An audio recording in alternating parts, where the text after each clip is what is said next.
আমাদের, আমরা পড়াশোনা করতেছি হচ্ছে আমাদের যে টেক্সট বুকটা আছে, টেক্সট বুকের আমাদের 13 যে চ্যাপ্টার আছে সাইনোসয়েডাল অল্টারনেটিভ ওয়েভ ফর্মস, ওই চ্যাপ্টার থেকে আমরা পড়াশোনা শুরু করছিলাম অলরেডি, আমরা অনেক পড়াশোনা করে ফেলছি, তারপরে একটু আমরা রিক্যাপ করে দিচ্ছি যেহেতু আমাদের অনেকদিন একটা গ্যাপ হয়ে গেছে।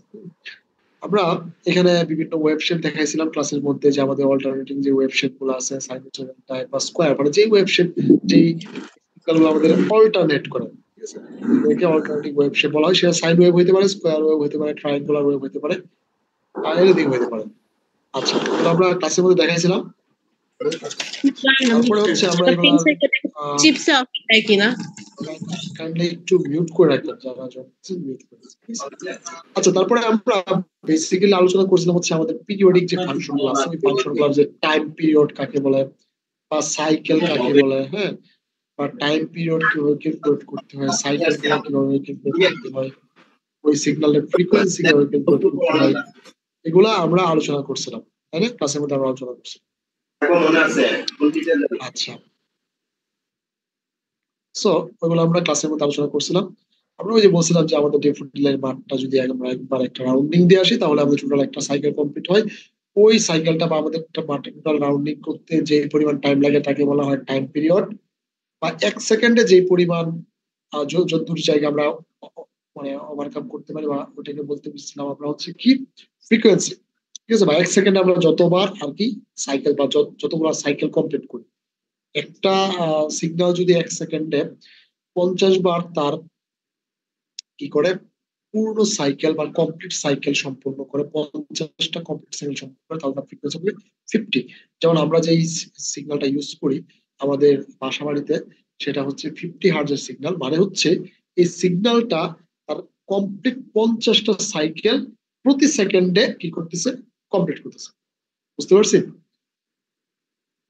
তো এগুলো আমরা ক্লাসের মধ্যে পড়াশোনা করছিলাম, পড়াশোনা করে দেখছিলাম কিভাবে এগুলো বের করা লাগে, ক্যালকুলেশন করা লাগে, ঠিক আছে।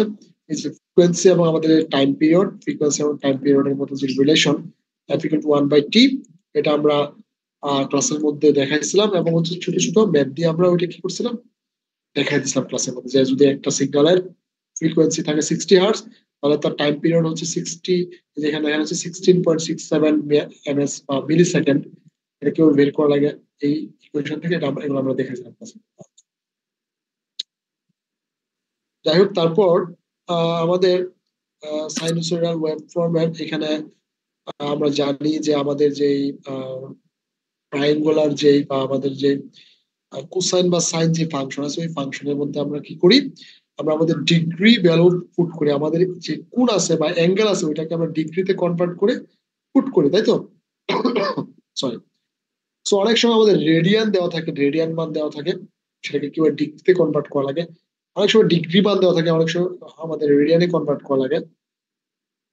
তো রেডিয়ান টু ডিগ্রি এবং ডিগ্রি টু রেডিয়ানের যে কনভার্সন, এই কনভার্সনটা এখানে দেখা দেওয়া হয়েছে আমাদের যেই ইকুয়েশন 6 এবং 7 আছে, ওই ইকুয়েশনের মাধ্যমে এখানে দেখা দেওয়া হয়েছে।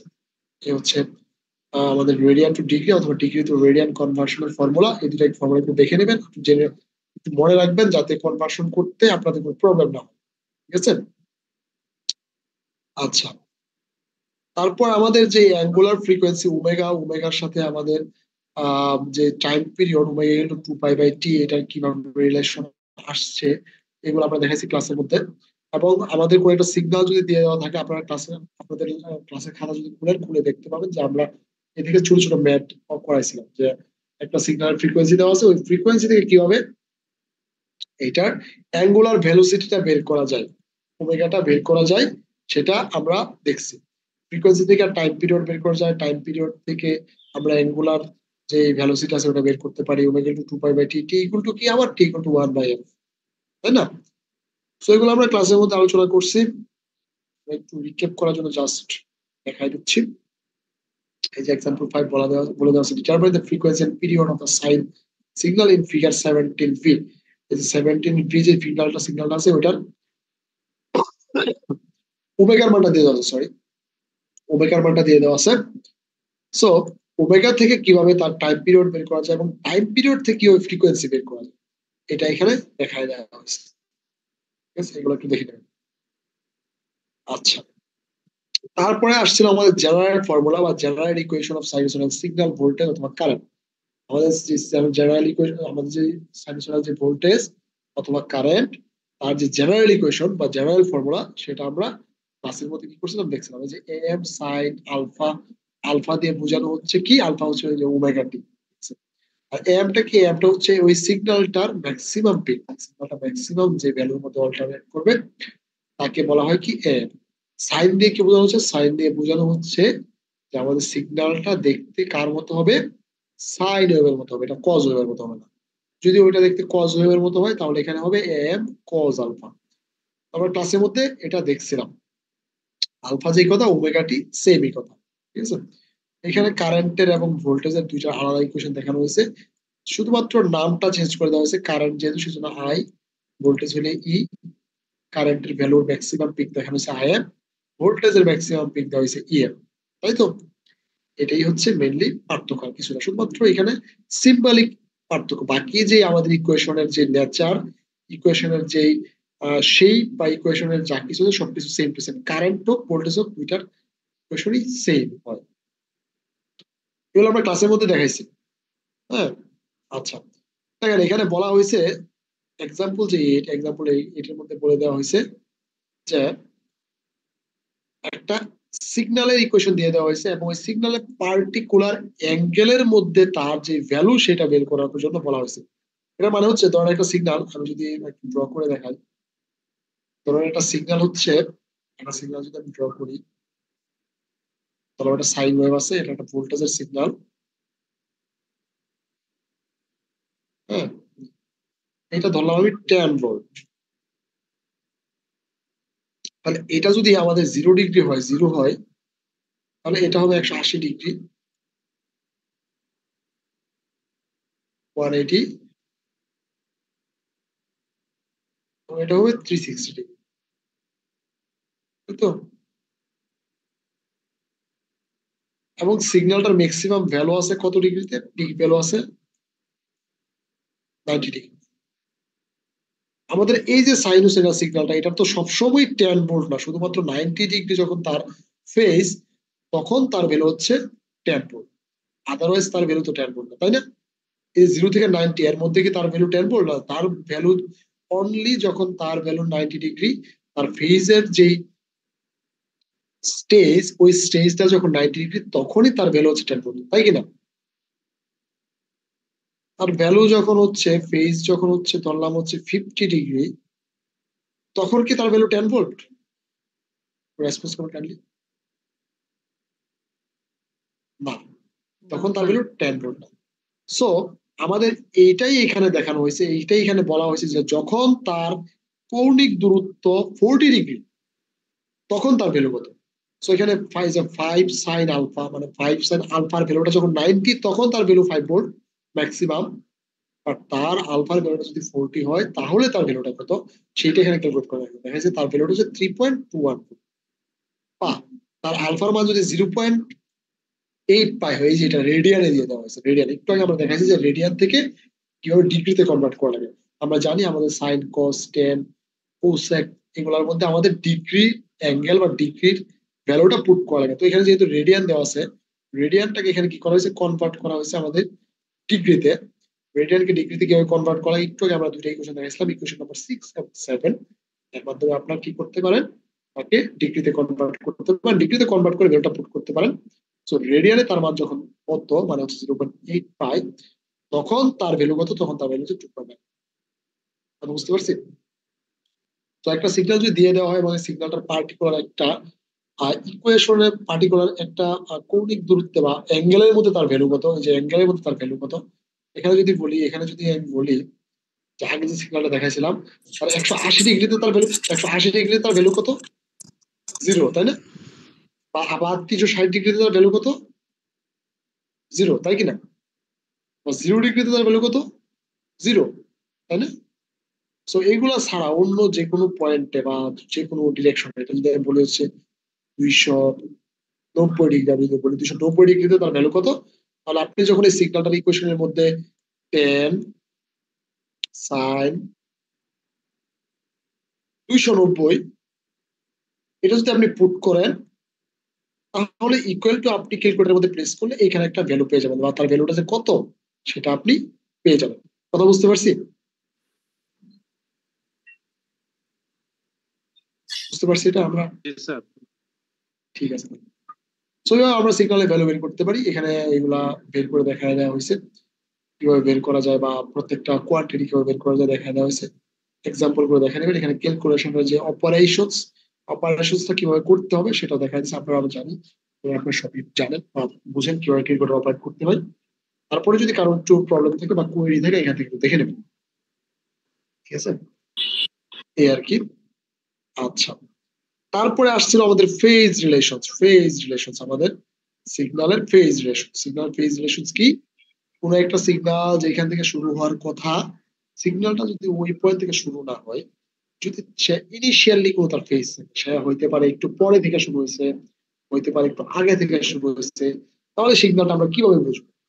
তো কোনো একটা সিগন্যাল, আমি একটু জুম করে দেখাই, কোনো একটা সিগন্যাল যদি তার ইনিশিয়াল ফেজ আগে থেকে শুরু হয়, আমরা জানি সাইন ওয়েভ জিরো থেকে শুরু হয়, তাই না? সাইন ওয়েভ জিরো থেকে শুরু হয়। বাট এখানে আমাদের যে ফিগার নাম্বার 27 আছে, 27 এর মধ্যে আমরা খেয়াল করলে দেখবো যে সিগন্যালটা আমার জিরো থেকে শুরু হয় না, সে থিটা পরিমাণ আগে থেকে শুরু হয়েছে। সিগন্যালটা শুরু হওয়ার কথা ছিল জিরো থেকে, বাট সে শুরু হয়েছে জিরো থিটা পরিমাণ আগে থেকে। আবার সে থিটা পরিমাণ কৌণিক দূরত্ব আগেই অতিক্রম করে চলে আসছে, মানে সে এক্সট্রা কাজটা আগেই করে ফেলছে। সেজন্য এটাকে প্লাস দিয়ে বোঝায় দেওয়া হয়েছে যে সে হচ্ছে সিগন্যালটা যেই জায়গা থেকে শুরু হওয়ার কথা ছিল তার থিটা পরিমাণ আগে থেকে শুরু হয়েছে। কথা বুঝতে পারছি? তার মানে কোন একটা সিগন্যালের মধ্যে যদি প্লাস দিয়ে কোনো কিছু দেওয়া থাকে, তার ফেজ যদি প্লাস দিয়ে দেওয়া থাকে, তাহলে আমরা বুঝবো সিগন্যালটা যে পয়েন্ট থেকে শুরু হওয়ার কথা ছিল ওই পয়েন্ট থেকে শুরু না হয়ে আগে থেকে শুরু হয়েছে। কথা বুঝতে পারছি? আচ্ছা, আমি আর একটু ড্রয়িং করে একটু দেখাই, ড্রয়িং করে দেখালে একটু বুঝতে পারবেন। ধরেন আমার যদি একটা সিগন্যালের মধ্যে থাকে, সাইন ওয়েভ একটা সিগন্যাল ধরলাম আছে এটা। হম, আমি সিগন্যালটার আমি কি লিখতে পারি? সিগন্যালটা যদি অ্যামপ্লিটিউড এম হয় তাহলে আমি সিগন্যালটা জেনারেলি কিছু লিখতে পারি এম সাইন ওমেগা টি, এবং সিগন্যালটা শুরু হওয়ার কথা ছিল জিরো থেকে শুরু হয়েছে, সুতরাং তার কোনো ইনিশিয়াল ফেজ নাই, প্লাস মাইনাস ইনিশিয়াল কিছু নেই। বাট সিগন্যালটা যদি ধরলাম একটু আগে থেকে শুরু হয়, আর ক্যামেরা করো। একটু আগে থেকে শুরু হয়, ধরলাম হচ্ছে সে কতটুকু আগে থেকে শুরু হয়েছে, ধরলাম সে থিটা পরিমাণ আগে থেকে শুরু হয়েছে। সো যেহেতু সে থিটা পরিমাণ আগে থেকে শুরু হয়েছে, তাহলে সিগন্যালটার ইকুয়েশন হবে M sine omega t plus theta, তাই তো? প্লাস থিটা, যেহেতু সে থিটা পরিমাণ আগে থেকে শুরু হয়েছে। এখন সিগন্যাল যদি থিটা পরিমাণ পরে থেকে শুরু হয়, তাহলে জিরো থেকে শুরু হওয়ার কথা, কিন্তু না, সে শুরু হয়েছে থিটা পরিমাণ পরে থেকে। এইটুকু রাস্তা সে পরে থেকে শুরু হয়েছে, এটার মান যদি থিটা হয়, তাহলে সিগন্যালটার ইকুয়েশন হবে M sine omega t minus theta, কারণ সে দেরি করে শুরু হয়েছে বা সেই পরিমাণ ল্যাটেন্সিতে আছে। কথা বুঝতে পারছি? আমরা এখন বুঝতে পারছি, ক্লিয়ার বুঝতে পারছি? হ্যালো, বুঝতে পারছেন এটা? যে কোনো একটা সিগন্যালের ইনিশিয়াল ফেজ কিভাবে ডিটেক্ট করা স্যার হবে, কিভাবে মিডলটা দেখে। মিডলটা মিডলটা একটু ক্লিয়ার করলে ভালো হইতেছে। এই যে মিডলটা, এটা জি স্যার। হ্যাঁ, সিগন্যালটা যদি আমি বলছি কি, সিগন্যালটা যে প্রথমে দেখেন ইকুয়েশনটা, সিগন্যালটা জিরো থেকে শুরু হয়েছে, তখন সিগন্যালটা ইকুয়েশন ছিল এম সাইন ওমেগা টি, তার কোনো ইনিশিয়াল ফেজ নাই। যখন সিগন্যালটা থিটা পরিমাণ আগে থেকে শুরু হয়েছে, তখন তার ফেজ, যেহেতু সে আগে থেকে থিটা পরিমাণ আগে থেকে শুরু হয়েছে, সেজন্য আমরা তার ফেজটাকে থিটা প্লাস দিয়ে দেখাই দিছি। হুম, এবং পরের সিগন্যালটা যেহেতু সে থিটা পরিমাণ পরে থেকে শুরু হয়েছে, সেজন্য তাকে আমরা মাইনাস করে দেখাচ্ছি, না সে লেট করে শুরু হয়েছে। কথা বুঝতে পারছি? এটাই আর কি বলেছিলাম। আমরা বই থেকে দেখলে আর একটু ক্লিয়ার হবো। এই যে দেখেন এখানে সিগন্যালটা, আমাদের সাইন ওয়েভের সিগন্যালটা এটা থিটা পরিমাণ পরে থেকে শুরু হয়েছে, সেই জন্য এই সিগন্যালটার মধ্যে আমাদের ফেজের মানটা মাইনাস থিটা দিয়ে দেখা দেওয়া হয়েছে। কথা বুঝতে পারছি? মাইনাস থিটা দিয়ে দেখা দেওয়া হয়েছে। ঠিক আছে? আমাদের যে ফিগার নাম্বার 28 আছে ওই 28 ফিগারের মধ্যে খেয়াল করে দেখেন যে আমাদের এই সাইন ওয়েভটা শুরু হওয়ার কথা ছিল এই পয়েন্ট, শুরু কথা ছিল এই 0 পয়েন্ট থেকে, বাট সে থিটা পরিমাণ পরে থেকে শুরু হয়েছে, সেই জন্য আর ফেজটাকে মাইনাস থিটা দিয়ে দেখা যাচ্ছে। বুঝতে পারছি? আচ্ছা, তাহলে এটা আমাদের এখানে ফেজ রিলেশন গেল। এখানে সাইন ওয়েভ এবং কজ ওয়েভের মধ্যে রিলেশন দেখানো হয়েছে যে সাইন ওয়েভটা যদি 90 ডিগ্রি আগে থেকে শুরু হয় তাহলে সেটা কজ ওয়েভ হয়ে যায়। কি জন্য কজ ওয়েভ হয়? কারণ আমরা জানি কজ ওয়েভ পিক ভ্যালু থেকে শুরু হয় 0 পয়েন্ট। এই যে 0 পয়েন্টে পিক ভ্যালু থেকে শুরু হয়। তো সাইন ওয়েভটাকে যখন আমরা পিছাইতে পিছাইতে মানে আগাইতে আগাইতে ওই পাশে নিয়ে যাই, 90 ডিগ্রি পরিমাণ যখন শিফট করে ফেলি, তখন আমরা দেখি যে তার পিক ভ্যালু চলে আসে 0 পয়েন্টে। যেহেতু তার পিক ভ্যালুটা 0 পয়েন্টে চলে আসছে, সুতরাং এটাকে আমরা কজ ওয়েভেও কনভার্ট করে লিখতে পারি যে sine omega t plus 90 degree যদি ইনিশিয়ালি 90 ডিগ্রি পরিমাণ আগে থেকে শুরু হয় তাহলে তাকে আমরা কজ ওয়েভও লিখতে পারি। তো এখানে সাইন এবং কজের মধ্যে একটা সম্পর্ক দেখা যাচ্ছে এই আর কি। ফেজের যে রিলেশন, এই ফেজ রিলেশন গুলা বেশ কয়েকটা ম্যাথ পড়ে আছে। যেমন ধরেন এখানে বলে দেওয়া আছে যে what is the phase relation between the sinusoidal waveforms of each of the following sets. Example 12 এর মধ্যে বলে দেওয়া আছে, এখানে ভোল্টেজ এবং কারেন্টের মান দিয়ে দেওয়া আছে। সো এখানে যে ভোল্টেজ এবং কারেন্ট দিয়ে দেওয়া আছে প্রত্যেকটার ইনিশিয়াল ফেজ আছে। দেখেন এখানে যে আমাদের ভোল্টেজ আছে, ভোল্টেজের ইনিশিয়াল ফেজ হচ্ছে 30 ডিগ্রি, এবং আমাদের যে কারেন্ট আছে কারেন্টের ইনিশিয়াল ফেজ হচ্ছে 70 ডিগ্রি, তাই না? আচ্ছা, সরি। তো আমি যদি বলি যে এখানে কে আগে আছে কে পিছে আছে, আপনারা যদি দেখেন নিচের যে আমাদের ফিগারটা আছে, ফিগারের মধ্যে এখানে প্লট করে দেওয়া আছে আমাদের 30 আমাদের আমাদের যে ভোল্টেজ এবং কারেন্টের ভ্যালুটা কি করা আছে, প্লট করে দিয়ে দেওয়া আছে। হ্যাঁ, প্লট করে দিয়ে দেওয়া আছে। তো আমরা কি দেখতে পাইছি, আমরা এইখানে সিম্পলি এই দুইটা ইকুয়েশন থেকে আমরা সিম্পলি দেখতে পাইছি যে আমাদের ভোল্টেজ যেটা সেটা 30 ডিগ্রি আগে থেকে শুরু, তাই না? প্লাস 30 ডিগ্রি মানে কি, তার শুরু হওয়ার কথা ছিল যেই জায়গা থেকে, তার আরো 30 ডিগ্রি আগে থেকে শুরু হয়েছে। বাট আমাদের কারেন্টটা কত থেকে শুরু হয়েছে, সে শুরু হয়েছে 70 ডিগ্রি আগে থেকে। মানে হচ্ছে ভোল্টেজ যে পয়েন্ট থেকে শুরু হয়েছে তার আরো 40 ডিগ্রি আগে থেকে শুরু হয়েছে কারেন্ট, তাই না? এই যে আমরা যদি এই ফিগারটা দেখি, আমাদের ভোল্টেজটা যে ইকুয়েশন আছে ওইটা শুরু হওয়ার কথা 0 থেকে, সে 30 ডিগ্রি আগে থেকে শুরু হয়েছে। 30 ডিগ্রি আগে থেকে আমি যদি একটু জুম করি, এই যে দেখেন এখানে কারেন্ট ভোল্টেজের যে ওয়েভ ফর্মটা আছে, ওয়েভ শেপটা আছে, ভোল্টেজের যে ওয়েভ শেপটা আছে, এই যে ওয়েভ শেপ, এই যে ওয়েভ শেপ ভোল্টেজের, এইটা 30 ডিগ্রি আগে থেকে শুরু হয়েছে। বাট কারেন্টটা শুরু হয়েছে আরো 40 ডিগ্রি আগে থেকে, মানে টোটাল 70 ডিগ্রি আগে থেকে শুরু হয়েছে, তাই না? কারেন্টের ওয়েভ শেপটা আরো 30 ডিগ্রি আগে থেকে শুরু হয়েছে। এটা হচ্ছে আমাদের কারেন্টের ওয়েভ শেপ, ঠিক আছে? তো কারেন্টের ওয়েভ শেপ আরো 40 ডিগ্রি থেকে শুরু হয়েছে। তাহলে আমরা বলতে পারি, তাহলে আমরা কি বলতে পারি, আমরা বলতে পারি যে আমাদের যে কারেন্টটা আছে সে তার ভোল্টেজকে আরো 40 ডিগ্রি লিড করতেছে, বা 40 ডিগ্রি আগে থেকে শুরু হয়েছে, ভোল্টেজের 40 ডিগ্রি আগে থেকে শুরু হয়েছে। এই জন্য বলা হয়েছে দেখেন এখানে I leads V by 40 degree.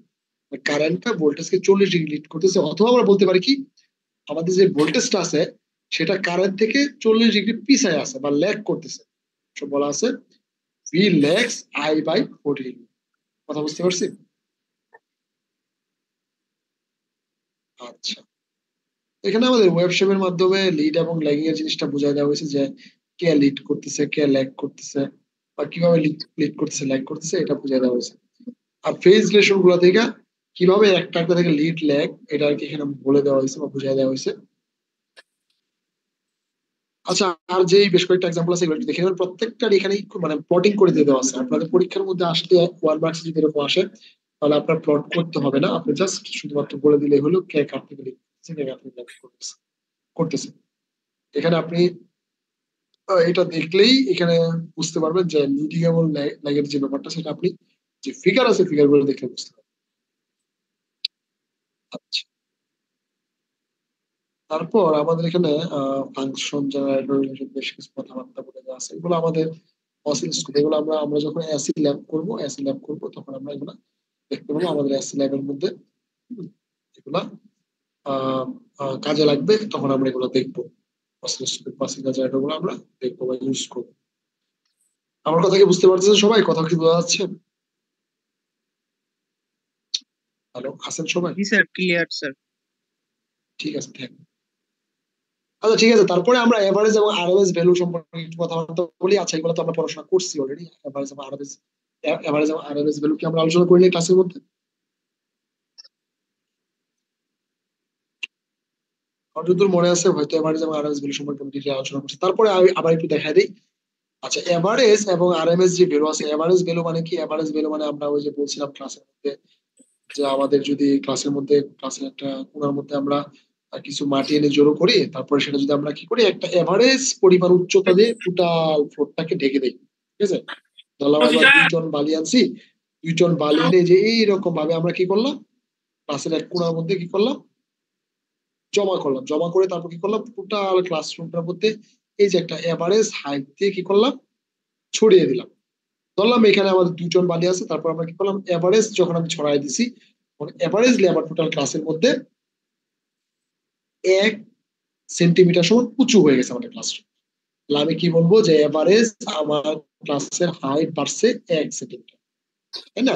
But আমরা যখন জড়ো করছিলাম তখন সেটার একটা ম্যাক্সিমাম পিক ছিল, ধরলাম এটা 10 সেন্টিমিটার একটা পিক ছিল।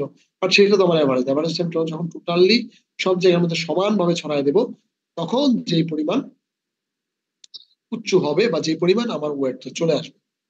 সো এটার মধ্যে দুইটা জিনিস ইম্পর্টেন্ট। একটা হচ্ছে যে কি পরিমাণ জায়গার মধ্যে বা সেম ডিস্টেন্স বা কি পরিমাণ ডিস্টেন্সের মধ্যে আমি সরাচ্ছি, এইটা একটা ব্যাপার। এবং হচ্ছে কি পরিমাণ জায়গা আমার উঁচু হলে ওইটা একটা ব্যাপার।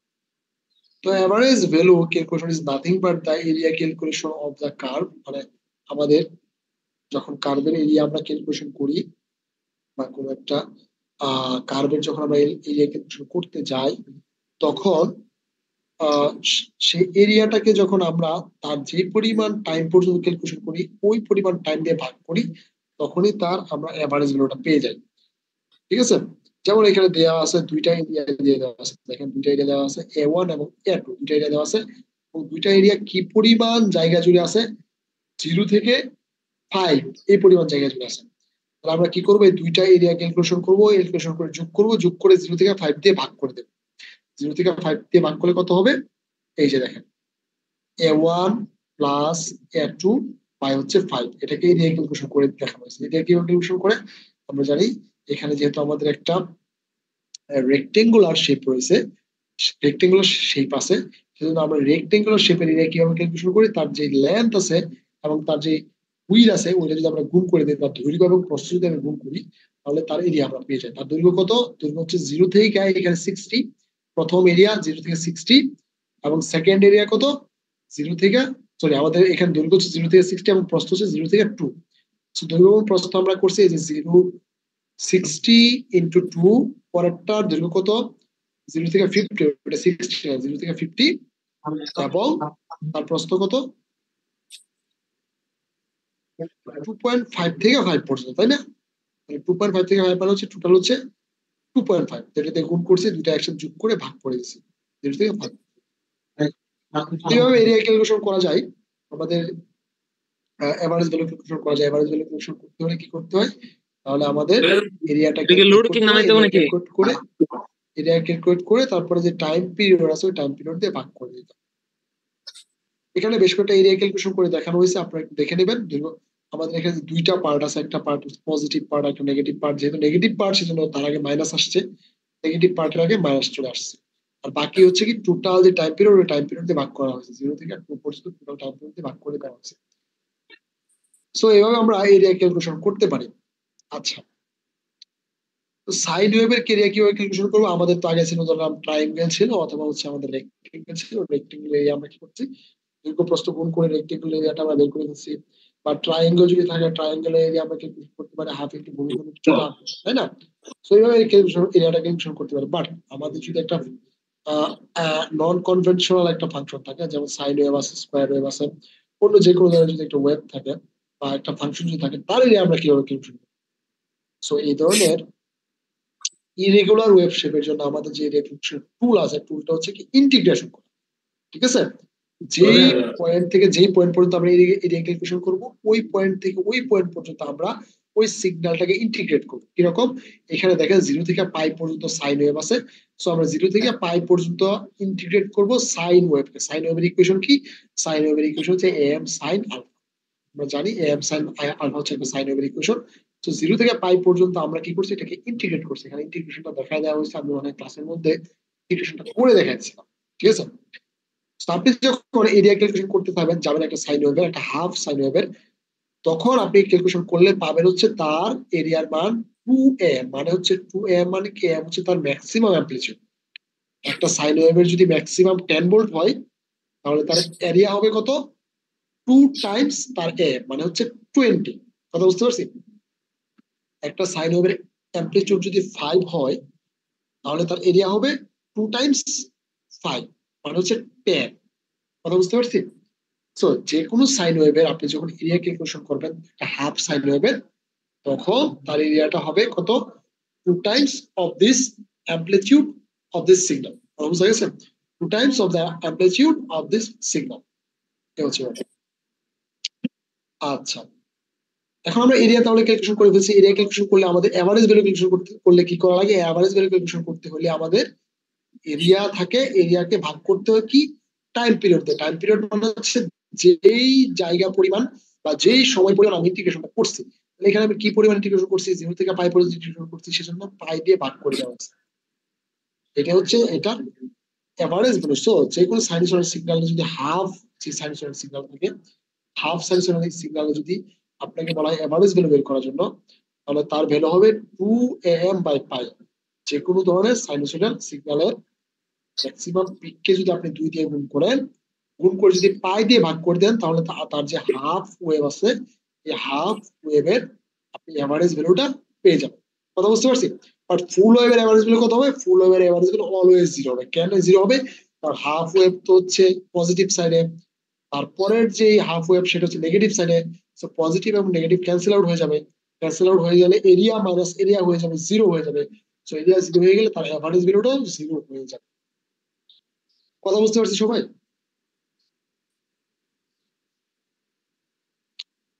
আচ্ছা, তাহলে আমরা আমাদের যে এভারেজ গুলো কিভাবে করা লাগে এটা আমরা দেখলাম।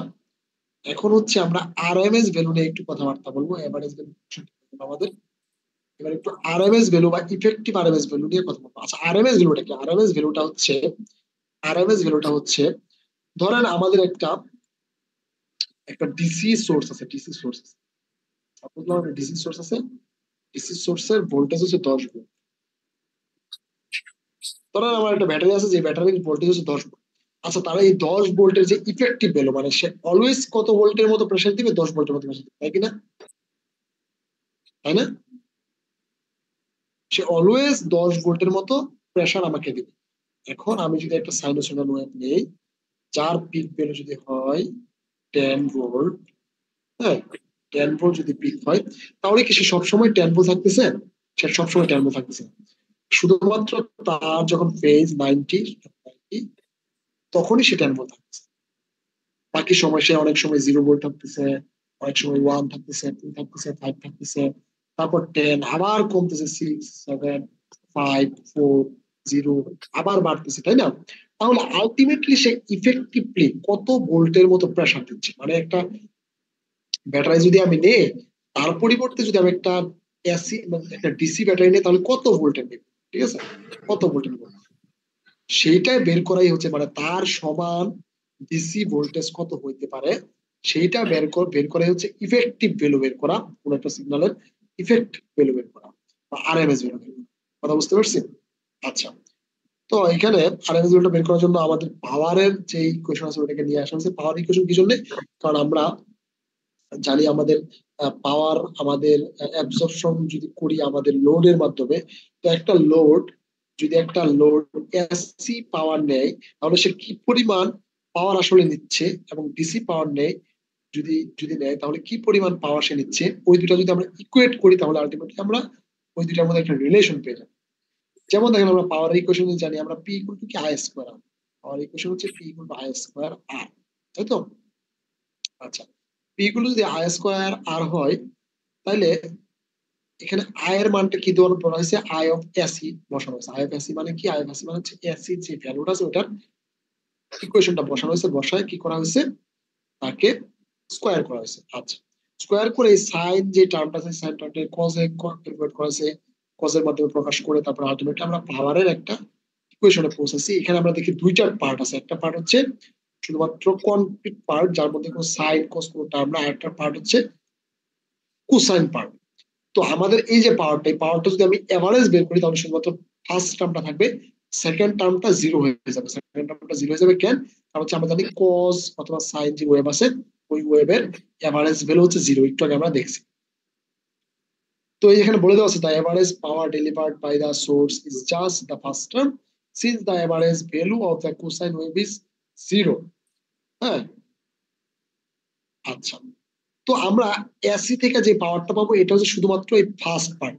আর ডিসি পাওয়ার তো আমরা জানি, ডিসি পাওয়ার হচ্ছে I square R I square I DC তার স্কোয়ার আর।